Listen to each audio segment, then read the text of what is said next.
வணக்கம். இன்று நாம் பார்க்க போகும் கதை மழைக்காதல். சென்னையில் ஒரே மூச்சாக வேலைக்கு ஓடும் நாள் அது. மழை பெய்யும் நேரம். எல்லோரும் ஓடி வந்து ஒரு கடையின் முன் வாசல் படி நின்றார்கள்.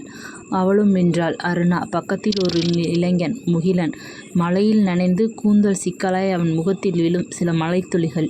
அவள் புன்னகை தானாக வந்தது. அவள் விழிகள் நிமிர்ந்தன. தன்னை கவனிக்கிறாரா என்ற தயக்கத்துடன் ஒரு வினாடி பார்த்தாள். பிறகு முகம் திரும்பிவிட்டாள். ஆனால் முகிலன் மனதில் அந்த கண்கள் பதிந்து விட்டன. ஒரு நாள் மீண்டும் அவரே அந்த பஸ் ஸ்டாப்பில் தினசரி சந்தித்தனர். வார்த்தைகள் இல்லாமல் உறவுகள் உருவாகின்றன. ஒரு நாள் அவள் தன் பஸ் மிஸ்ஸாகி நிற்க அவன்தான் பைக்கில் அழைத்து சென்றான். பயணம்தான் நீளமானது.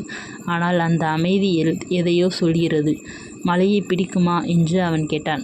மழை அழகான நினைவுகளை உருவாக்கும். அவள் பதிலளித்தாள். அதோடு அவன் மனதில் ஒரு ஆசை கொடி கட்டியது.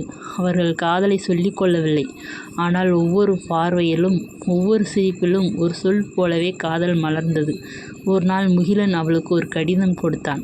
அனுசரிப்புகள் இல்லாமல் என்னை புரிந்து கொள்வது நீதான். மழையில் நனைந்த ஒவ்வொரு நொடியும் நெஞ்சில் நீங்காத நினைவுகள். உனக்கு சொல்லாத காதல் எனக்குள் பொங்கி நிற்கிறது. நீயும் அதை உணர்ந்திருந்தால் மழை வந்த நாளில் ஒரு மழலை சிரிப்புடன் வருவாய். மழலை சிரிப்பும் காதல் நிச்சயமும் மறுநாள் மழை. முகிலன் கடையின் முன் காத்திருந்தான். கைத்தொலைபேசியில் அவன் பார்வை. மழையில் நனைந்து வந்தாள் அருணா. அவள் முகத்தில் ஒரு மழலை சிரிப்பு. அவள் கைப்பிடியில் அந்த கடிதம். மழையும் வந்துருச்சு, காதலும் வந்துச்சு. அன்று முதல் ஒவ்வொரு மழைக்கும் ஒரு மீட்டும் ஒரு நன்றியும் ஒரு நினைவாகவே மாறியது. முடிவில் அவர்கள் வாழ்க்கையில் இன்னும் பல சூரியனும் சந்திரனும் மாறின. ஆனால் மழையில் அவர்கள் கைகோர்த்து கொண்டு நடப்பது மட்டும் மாறவில்லை.